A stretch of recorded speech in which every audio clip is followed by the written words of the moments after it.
안녕하세요. 50대 남자입니다. 제가 매번 챙겨 듣던 곳에 사연을 보내게 되어 신기하면서도 씁쓸한 기분이 들고 있네요. 제 이야기는 정말 기막힌 이야기입니다. 저에게는 정말 사랑하는 아내가 있습니다. 아내를 처음 봤던 곳은 이태원의 작은 술집이었어요. 처음 술집에 왔는지 어색해하는 모습이었습니다. 그녀의 모습에 아직 순수한 여성이구나 생각을 했고 한참을 지켜보다가 번호를 물어보았어요. 아내는 그 당시에 제가 말을 걸어 많이 놀랐다고 했습니다. 하지만 다음날 저에게 연락이 왔고 저도 만세하는 심정으로 그녀를 만나러 갔죠. 처음 영화를 보기로 했기에 영화관에 갔는데 긴 흑발을 찰랑거리는 그녀의 모습에 반했어요. 영화를 보고 나서 식사 자리도 가졌고 그녀에게 꾸준히 만나고 싶다고 제 진심을 전했었어요. 그랬더니 그녀도 좋다고 말을 해주었기에 정말 날아갈 듯 행복했었죠. 그렇게 우리는 3년간 연애를 하며 결혼하게 되었죠. 그런데 결혼 후 같이 살다 보니 아내가 더 좋아지는 것 같았죠. 저는 출장을 자주 나갔어요. 그래서 집에 돌아왔을 때 함께 해주는 아내가 고마운 한편 월급이 얼마 되지 않아 미안한 마음이 컸었죠. 그런데 아내는 괜찮으니 그런 생각하지 말라고 저한테 그러더라고요. 정말 속이 깊은 사람이구나 생각하며 그녀가 점점 좋아졌습니다. 그런데 결혼 6개월 만에 졸음운전 차량과의 교통사고로 장기 입원을 해야 했어요. 당장 생계에 문제가 가자 아내에게 미안했죠. 그런데 저에게 생계 걱정은 하지 말라고 저를 위로해 주더라고요. 그러더니 저에게 자기가 일을 좀 해야 할 것 같아서 밤에는 시간이 안 날 것 같다고 말하더라고요. 전 무슨 일이냐고 물었는데 예전에 결혼 전에 가졌던 일이래요. 지인분이 하는 야간 식당 보조 일이라고 했죠. 그래서 나 때문에 고생한다 그렇게 말했더니 몸이나 잘 회복하라더군요. 그렇게 아내는 저녁 시간에 일을 갖고 다음날 점심에 병원에 잠깐 들리는 생활을 했습니다. 한날은 아내에게 힘들지 않냐고 물었는데 일을 해서 그런지 예전보다 훨씬 기분도 좋다더라고요. 그래서 당신이 그렇게 좋다면 꾸준히 하라고 했어요. 결혼 후 최고로 행복해 보이는 얼굴에 저도 기분이 좋았답니다. 그렇게 3달이 지나 드디어 퇴원을 하게 됐어요. 오랜만에 집에 돌아가니 아내가 저를 반겨주었죠. 확실히 일을 해서 좋다는 말이 맞는 듯 여유가 생긴 것 같았습니다. 저는 이제 복직을 해야 했기에 아내와 또다시 떨어지는 게 아쉬웠지만 어쩔 수 없었어요. 아내도 걱정하지 말라고 하니 제가 일했던 곳으로 발걸음을 옮겼답니다. 오랜만에 다시 일을 하니 마음이 편안했어요. 그동안 언제 다 나을지 전전긍긍했는데 이제는 마음이 편했죠. 그렇게 복직한 곳에서 직장 동료들과 즐겁게 일을 하고 있었는데 부하 직원이 저에게 와서 말을 걸었습니다. 노는 걸 좋아했던 사람이었죠. 과장님, 오랜만에 복직이신데 술 한번 하시는 게 어떠세요? 하며 자기가 잘 아는 곳이 있어 소개를 해드리고 싶대요. 그래서 거기가 어디냐고 물었더니 흔히 말하는 유흥주점이라 바로 거절했습니다. 내가 사랑하는 아내가 있고 결혼한 지 얼마 안 되었는데 그런 말 하는 거 아니다 했어요. 그랬더니 네 하고 가더라고요. 이렇게 말을 하고 나니 갑자기 아내가 보고 싶어졌어요. 주말만 되면 볼 수 있다고 생각하며 하루하루를 버티고 있었죠. 아내와는 저녁부터 연락이 잘 안 되고 저는 아침부터 낮까지 안 되니 하루에 10분 통화하는 것으로 만족해야 했습니다. 그런데 그런 아내가 점점 의심스러워지기 시작한 사건이 생겼어요. 잔업이 많아 2주 만에 집으로 돌아왔는데 뭔가 깔끔한데도 어수선한 느낌이 들었죠. 아내는 저에게 웃으며 반겨주는데 이상한 느낌이 계속 들었죠. 그날 저녁 어김없이 일하러 간다는 아내를 아쉬운 마음으로 배웅했어요. 그런데 문득 날이 쌀쌀해졌기에 가져갈 옷을 챙겨야겠다는 생각을 하고 장롱을 열었어요. 장롱 속에는 못 보던 검은 상자가 들어있었고 궁금증이 생겨 열어봤더니 전에는 보지 못한 고가의 액세서리들이 들어있었습니다. 처음 보는 것들에 너무 놀라 순간 떨어뜨릴 뻔했었죠. 하나면 몰라도 여러 개를 가지고 있다는 게 정말 놀라웠거든요. 게다가 겉옷에서 나는 희미한 남자 향수 냄새가 저의 의심을 불러일으켰어요. 대체 뭘 하고 다니는 걸까 궁금해진 저는 내일 일터로 복귀해야 한다는 사실이 아쉽기만 했죠. 복잡한 마음과 갖가지 생각들로 인해 밤잠을 이루지 못했어요. 그런데 아침에 퇴근한다던 아내가 다른 향수 냄새를 풍기며 방으로 들어오는 게 아니겠어요? 하지만 자는 척을 했고 아내는 한치의 의심도 없이 옷을 갈아입었습니다. 그리고 화장실에 가서 씻고 나오더라고요. 전 아내가 씻을 때 몰래 휴대폰을 열어봤는데 예전에는 없던 잠금 화면이 있었어요. 이러한 행동들이 저의 의심을 불러일으켰고 저는 밖에서 아내가 어떤 일을 하는지 알아야겠다고 마음을 먹게 되었답니다. 그렇게 아침이 되었고 저는 복귀 준비를 했어요.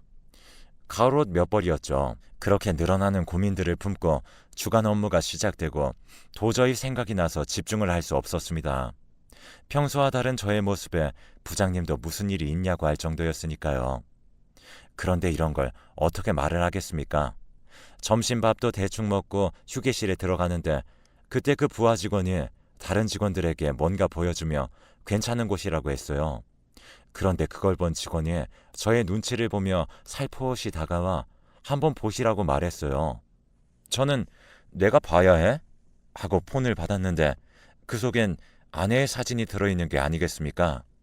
순간 열받아서 부하 직원한테 스토커냐고 했더니 자기가 가는 유흥주점 마담이라고 말을 했습니다. 그 말에 머리가 멍해지는 기분이 들었죠. 부하 직원은 이런 저를 눈치 못 채고 신이 나서 말을 계속하더라고요.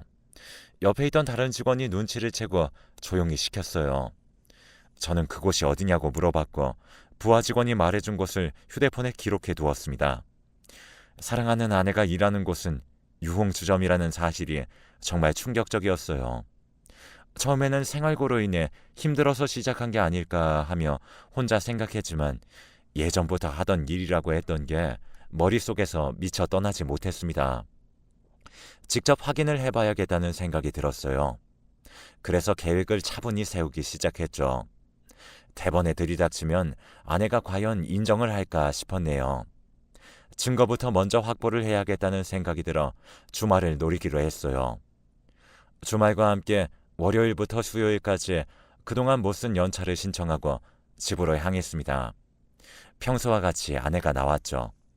저는 아내가 출근을 위해 씻을 때를 노렸고 아내의 폰을 드디어 잡을 수 있었어요.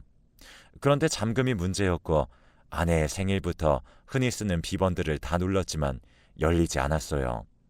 근데 문득 연락을 많이 하면 여러 자리는 불편해하지 않을까 하는 생각에 0을 4번 누르게 되었죠. 그러자 잠금이 해제되면서 안이 보였습니다. 처음으로 들어가 본 건 카톡이었습니다. 그 안은 김 사장, 윤 사장, 박 사장 등의 이름으로 무수히 많은 카톡방들이 존재해 있었어요. 저는 어떤 대화를 나눴나 싶어 들어갔다가 충격을 받게 되었습니다.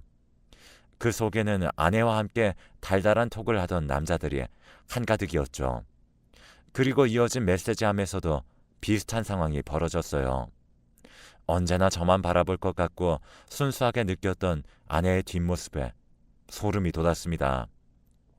이것들이 있다는 사실을 알았으니 오늘 밤 계획을 진행해야겠다고 마음먹은 후 휴대폰을 제자리에 뒀어요. 그리고 그날 아내는 여느 때와 같이 출근을 한다며 밖으로 나갔죠. 저는 출근하는 아내의 뒤를 조심스럽게 따라가며 바라봤어요. 아내를 따라간 곳은 집에서 한참 가야 하는 한적한 동네였습니다. 그리고 두리번거리더니 한 주점으로 들어갔죠. 아직 영업시간이 아닌지 간판에는 불이 들어오지 않았고 이런 사실들을 직접 확인하고 나서야 주점에 다닌다는 사실을 확신하게 되었답니다. 앞으로 어떻게 해야 할지 막막한 기분을 느끼며 집으로 겨우 돌아왔어요. 그런데 정말 잠이 안 오며 자꾸 머릿속으로 이상한 생각을 하게 되었죠. 그 많은 남자들의 번호와 연락, 그리고 주점에 출퇴근하고 있는 아내, 이 모든 정황이 들어맞자 일단 아내의 귀가를 기다렸어요. 그렇게 새벽이 되어서야 집으로 돌아온 아내가 잠이 들었을 때 그녀의 핸드폰을 들고 거실로 조심스럽게 나왔어요. 그리고는 제 폰으로 그 연락처들과 대화 내용을 옮기기 시작했죠. 그렇게 작업이 끝나자 아침 먹을 시간이 되었고 조심스럽게 핸드폰을 가져다 놓은 후 아내를 깨웠어요.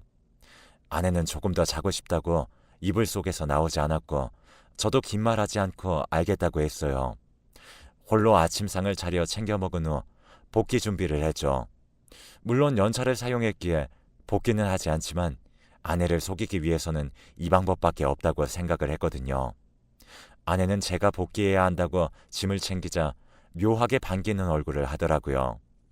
괜히 기분이 나빴지만 이렇게 일찍 가서 미안해하였고 그렇게 집을 나선 저는 차로 가서 아파트를 지켜보았어요.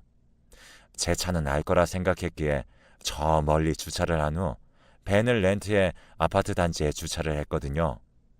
한두 시간 정도 지나고 나니 아내가 딱 달라붙는 원피스를 입고 나오는 모습이 제 눈에 들어왔어요. 그리고 아파트 단지를 빠져나가려고 하길래 저도 차 시동을 건 후 조심히 따라갔죠.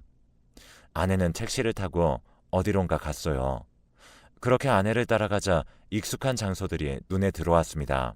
이곳은 바로 아내와 연애 시절 함께 데이트를 했던 곳으로 인적이 드물었기에 사람 눈을 피해 만나기 정말 좋았던 곳이었고 저는 아내에 대한 배신감이 정말 심하게 느껴졌어요. 멀리서 아내가 누구를 만나는지 지켜보는데 익숙한 얼굴을 가진 남자였기에 충격이었죠. 바로 저에게 함께 가보지 않겠냐고 말했던 그 부하 직원이었거든요. 제가 결혼하고 입사를 했기 때문에 제 아내를 모를 수 있지만 아마 다른 사람들이 말해주지 않았을까요? 그런데도 이렇게까지 만난다는 건 정말 상상도 할 수 없었습니다. 저는 이러한 모습을 모두 휴대폰에 증거로 남겨놓았어요. 아내는 환하게 웃으며 그에게 팔짱을 꼈고 그 부하 직원도 제 아내의 손을 잡더라고요. 정말 그때의 기분은 최악이었어요. 둘은 공원을 한참 걷더니 카페에 가서 서로 먹여주는 행동도 하기까지 이르렀죠. 내가 그동안 아내한테 뭘 그렇게 못해줬나 하는 생각이 들었어요. 처음 이렇게 사랑했는데 배신을 당한 기분이 들었죠. 전 이들에게 복수를 해주고 싶은 생각이 많이 들었습니다. 그렇게 이틀에 걸쳐 아내를 따라다닌 결과 총 3명의 남자를 만나고 있다는 사실을 알게 되었어요. 아내의 핸드폰 내역을 본 결과 아마 가장 연락을 많이 한 3인이 아닐까 생각했어요. 이제 이 사람들을 어떻게 할까 하다가 제가 당한 만큼만 해주자 생각했었죠. 저는 제가 모은 증거들을 토대로 이혼 전문 변호사를 찾아갔어요. 이미 연락부터 사진 등 증거물이 다양했기 때문에 충분히 승소가 가능한 상황이었죠. 하지만 그렇다고 안심을 할 수 없었기 때문에 지금부터 모든 행동은 변호사와 상의를 하고 움직이기로 했어요. 먼저 아내에게는 평소 하듯이 행동하기로 했었죠. 아내는 주말에 제가 갈 때마다 저를 사랑한다는 듯이 행동했지만 이미 모든 것을 본 저라서 그녀를 믿지 않았어요. 하지만 의심을 받는 건 싫었기에 그녀를 아직 사랑하는 척 해야 했죠. 그녀는 매일 밤마다 출근을 했고 그럴 때마다 어디 끝까지 다녀보라는 생각을 했어요. 그리고 며칠이 지나 변호사와의 상의 후 진행했어요. 바로 아내에게는 이혼 소송과 남자들에게는 미자료 소송이었죠. 간통죄가 사라졌기 때문에 실질적으로 아내가 처벌받게 할 수 없어서 남자들에게 소송을 진행했어요. 송장을 받고는 놀라서 저에게 연락이 오더라고요. 아마 아내를 통해 알아내지 않았을까 생각했어요. 그런데 그들이 하는 말은 하나같이 똑같았어요. 자기들은 제 아내가 유부녀인 줄 몰랐대요. 만약 알았더라면 접근을 하지 않았을 거예요. 라고 말을 하더군요. 하지만 제가 그들을 어찌 믿겠습니까? 저는 그건 법정에서 모두 밝혀줄 것이니 그렇게 알고 있으라고 했어요. 아내는 제가 이런 사실을 다 안다는 걸 이제 알았는지 하얗게 질린 얼굴로 제 회사까지 찾아왔어요. 제 아내와 마주친 부하 직원은 저의 눈치를 보더니 슥 사라져버렸죠. 아내는 저에게 조심스럽게 다가왔고 제발 한 번만 봐주면 안 되겠냐고 물어보더라고요. 그래서 절대 안 된다고 했죠. 그랬더니 저에게 하는 말이 사실 당신이 병원에 입원할 때 집안 사정으로 인해 돈이 필요했어. 당신은 당장 일을 못하니까 라고 제게 그러더군요. 그리고는 결탄코 전에 이런 일을 한 적이 없으니 제발 믿어달라고 그랬어요. 하지만 이미 신뢰는 바닥, 그리고 그것이 설령 진실이라 하더라도 외도이기 때문에 용서할 생각이 없다고 했어요. 그리고 그 집도 내가 산 거니 당장 나가라고 했죠. 그렇게 집에서 아내는 쫓겨나게 되었어요. 하지만 저는 그곳에 들어가지 않았어요. 만약 그곳에 간다면 마음이 약해질까 싶어 회사에서 숙식을 해결했죠. 이런 제 모습을 곁에서 본 동료들은 힘내라고 한마디씩 하고 갔지만 그 시선마저도 부담이 되는 거예요. 부하 직원은 제 눈치는 물론 직원들 눈치를 보다가 자발적으로 퇴사를 하는 것으로 결론이 났다고 합니다. 그리고 다른 두 남자도 상황은 안 좋다고 해요. 소장을 보게 된 아내들이 난리가 났고 가정이 파탄날 지경이라고 하네요. 솔직히 어느 배우자가 바람을 폈는데 응, 나는 이해해 라는 반응을 보이겠나요? 오히려 그게 문제가 있는 행동이 아닐까 생각해요.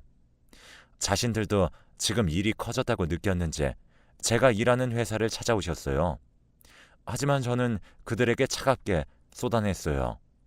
왜 유부녀인 걸 알면서 바람을 핀 거냐? 당신들은 지금 하고 있던 것을 그대로 다시 받는 것이니 나를 원망하지 말라고 하고는 공장으로 걸어 들어갔어요. 뒤에서는 저를 붙잡는 소리가 들려왔지만 모른 척 했답니다. 사실 아직도 생각하면 왜 직장까지 와서 저럴까 생각했어요. 이들과는 영원히 보고 싶지 않다는 생각을 했었어요. 그렇지만 앞으로 부딪혀야 했기에 또 보리라 생각했죠. 그렇게 1년이 지났고 아파트는 팔아 개인 원룸을 전세 내고 들어갔어요. 그 차액은 모두 은행 계좌에 넣어놓은 상태였죠. 아내와의 이혼 소송을 먼저 진행하는데 그동안 변호사와 제가 발품 팔아 모신 증인들의 증언으로 인해 아내 측은 상당히 불리해졌어요. 그럴 수밖에 없으리라 생각해요. 아마 아내가 어릴 때부터 함께 지내온 사이라 서로에 대해 잘 알지 않았을까 생각하고 있어요.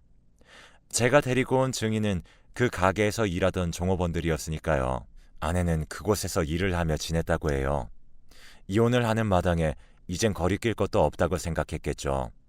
증거부터 증인들이 제 손을 들어주자 판사님도 제 손을 들어줬습니다. 그리고 유책 배우자인 아내가 제게 위자료 3천만 원을 주기로 됐습니다. 그리고 남은 소송은 그 남자들을 대상으로 하는 위자료 청구 소송이었어요. 내가 당신들 때문에 이렇게 힘들었고 가정이 파탄났으니 너희도 위자료를 달라라는 소송이었죠. 물론 그들은 하나같이 그 사람이 유부녀임을 몰랐다고 법정에서 말을 했지만 종업원들의 증언으로 인해 그들의 주장은 거짓임이 밝혀졌습니다. 그렇게 각자 2천만 원씩 저에게 위자료를 지급하는 것으로 소송이 끝났어요. 하지만 그들도 가족이 있었기 때문에 그들끼리의 이혼 소송은 아직 남았다고 생각해요. 멀쩡한 가정을 이뤄놓고도 타인에게 눈을 돌리는 그 모습을 보니 정말 속이 안 좋아졌어요. 솔직히 바람이나 불륜은 저와 거리가 멀다 생각했습니다. 하지만 이번 일을 겪으면서 아니구나 생각했죠.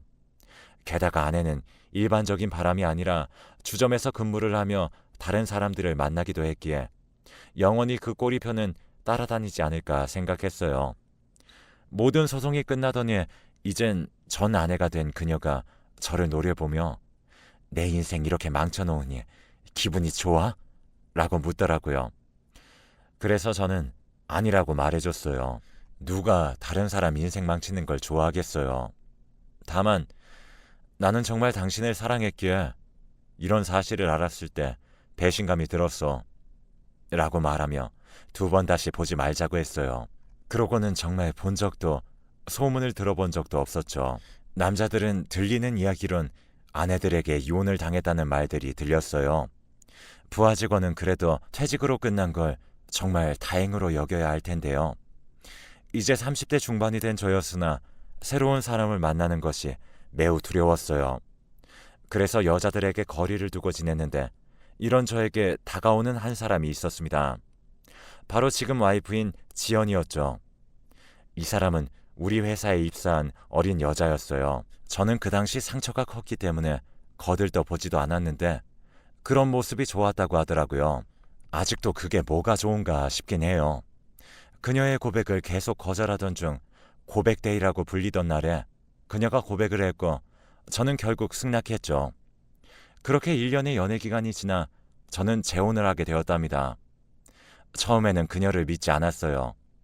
하지만 시간이 지날수록 보이는 그녀의 진심에 마음을 열고 다가가자 걷잡을 수 없이 감정이 살아나기 시작했죠.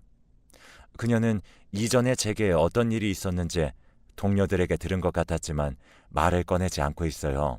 오로지 제 기분이 좋아지길 바라며 밝고 활기차게 생활하고 있답니다. 그런 모습이 정말 귀여웠어요. 나에게 고백을 해주고 행복한 가정을 꾸리게 해준 아내에게 고마워서 결혼 기념일에 고급 레스토랑에 예약해 가게 되었습니다. 생각하지 못했던 서프라이즈에 아내는 감동받은 듯 하였습니다. 식사를 하고 있던 도중 맞은편 테이블에 전 와이프가 앉아 있었습니다. 저는 깜짝 놀랐지만 생각하지 못했던 장소에서 보게 된 거에 대한 놀라움 뿐이었지 별다른 감정은 없었어요. 변하지 않는 모습에 한심함만 느껴졌죠. 여전히 남자를 사귀며 살고 있는지 그녀의 맞은편에는 젊은 남자가 앉아 있더군요. 그녀의 모습을 보고 제 맞은편에 앉아 있는 아내의 모습을 보자 저는 정말 행복한 사람이라는 걸 다시 한번 느꼈습니다. 그리고 지금 아내에게 더욱 고마워졌고요. 이렇게 저도 변화하고 있다는 생각이 들기 시작했고 지금은 슬아의 아들과 딸을 하나씩 낳아 현재 아내와 행복한 시간들을 보내고 있어요. 이제 고등학교, 중학교에 올라가는 아이들이 건강하면 좋겠다는 말과 함께 아내에게도 한마디 하고 싶었어요. 이런 상처 많은 나를 선택해줘서 정말 고맙다고 생각해. 앞으로도 우리 영원히 사랑하며 행복하자. 그리고 불륜을 저지른 그들은 꼭 합당한 처벌을 받으면 좋겠어요. 제 이야기는 여기까지입니다. 들어주셔서 감사합니다.